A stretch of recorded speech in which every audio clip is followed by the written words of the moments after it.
그리스도는 그의 생애에 있어서는 사는 방법을 보여주신 본이요 그의 죽음에 있어서는 우리의 죄의 빚을 갚으시는 희생의 제물이시며 부활에 있어서는 정복자이시요 그의 승천에 있어서는 대제사장이시다. 마르틴 루터.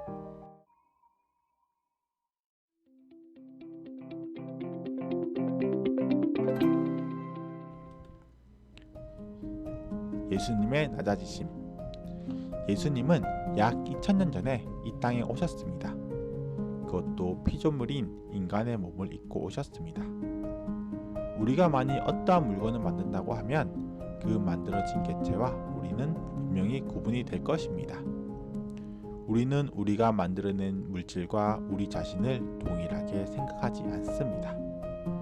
우리가 만들어낸 물건은 우리와 같은 물질 세상 안에서 존재하지만 우리는 그렇게 판단할 수 있습니다. 그러나 하나님은 우리를 창조하셨으나 우리와 같은 물질에 국한된 분이 절대 아니십니다. 우리와 우리가 만들어낸 물건들보다도 하나님과 우리의 사이는 더 크고 상상하기 어려운 거리감이 있습니다. 그러함에도 불구하고 하나님은 우리의 육신과 같은 수준으로 내려오셨습니다. 그것도 존귀하고 높고 편안한 곳이 아니라 보통 사람들보다 못하고 열악한 곳에 오셨습니다. 그리고 예수님은 육체의 연약함 안에서 세상의 고난을 친히 겪으셨습니다. 우리와 다른 어떤 편안한 삶을 따로 사신 것이 아니라 우리와 같이 일하고 먹고 마시며 삶을 세상 가운데 경험하셨습니다. 예수님은 하나님의 율법에도 순종하셨습니다. 예수님이 하나님의 율법을 어겼다면 그것은 예수님이 하나님에게 반대하는 존재가 되는 것처럼 여겨졌을 것입니다. 그러나 오히려 예수님은 하나님의 율법을 완성하셨고 율법의 참된 의미를 우리에게 가르쳐 주셨습니다. 마지막으로는 죽으신 가운데서 부활하시기까지 죽음의 세력 가운데 내려가셨습니다. 한국에서는 사도신경에서 번역하지 않고 제외하였지만 원래 본문에는 지옥에 내려가시고 라는 구절이 있습니다. 죄로 인해 죽음 가운데 내려가심으로 하나님과의 단절 또한 친히 겪으심으로 가장 낮은 가운데 내려가셨습니다. 예수님의 높아지심. 그리고 예수님은 다시 높이 들리셨습니다.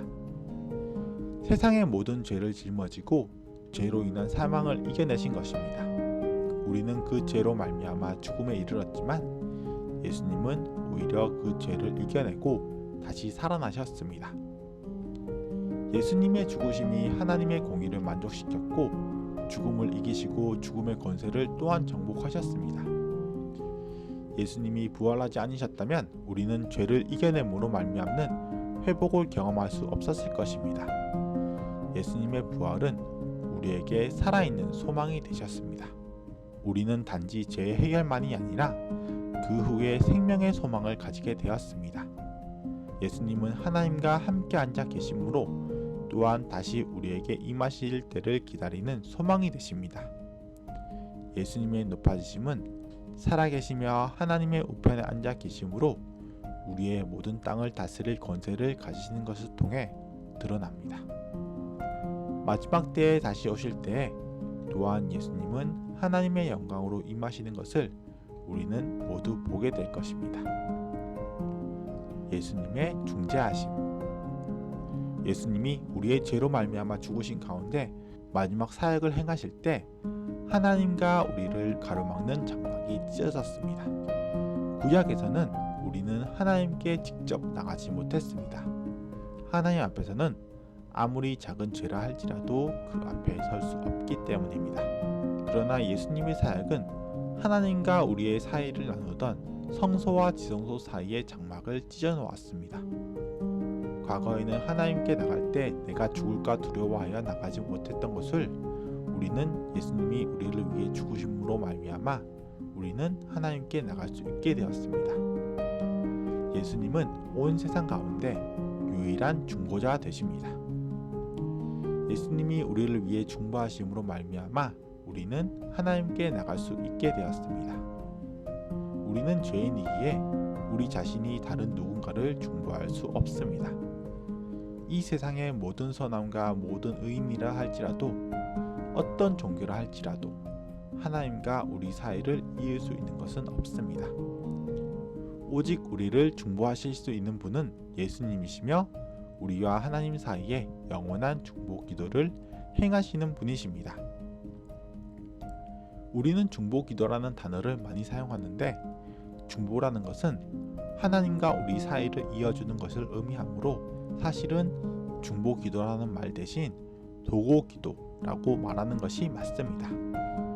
용어의 혼재로 인해 많은 사람들이 중보 기도라고 할 때 예수님만이 하실 수 있는 중보를 말하는 것이 아니라 도고 기도로 이해하면서 사용을 하고 있기 때문에 용어적인 문제에 해당될 수 있지만 바른 용어를 사용한다면 우리는 그 기도를 도고 기도라고 말해야 합니다. 우리는 복음서에서 보이는 예수님의 사역들을 보면서 하나님이 어떤 분이신지를 알 수 있습니다. 어떤 내용들을 보면 구약에서는 엄격하신 하나님이 신약에서는 갑자기 다른 하나님으로 사랑으로 다가오는 것처럼 느껴질지도 모르겠습니다. 그러나 우리는 구약에서 믿는 하나님과 다른 분을 믿는 것이 아닙니다. 동일하신 분이시며 동일한 하나님의 말씀을 하셨고 사랑으로 우리에게 계시하셨습니다. 우리는 예수님을 통해 하나님을 더 깊고 선명하게 알 수 있게 된 것입니다. 이것은 지금의 우리에게는 너무나 큰 축복입니다. 요약: 예수님의 낮아지심은 우리의 죄를 대속하시고 사람이 살아가야 할 길을 제시하신다. 예수님의 높아지심은 우리에게 부활의 소망이 되신다. 예수님의 중재하심으로 우리는 하나님께 나갈 수 있다. 더 자세한 내용을 알고 싶으시다면 아래의 내용을 읽어보시기를 추천해드립니다. 더 많은 사람들에게 공유되기 위하여 구독과 좋아요를 꼭 부탁드립니다. 잠깐의 클릭만으로도 유튜브의 알고리즘을 통해서 더 많은 사람들에게 공유될 수 있습니다.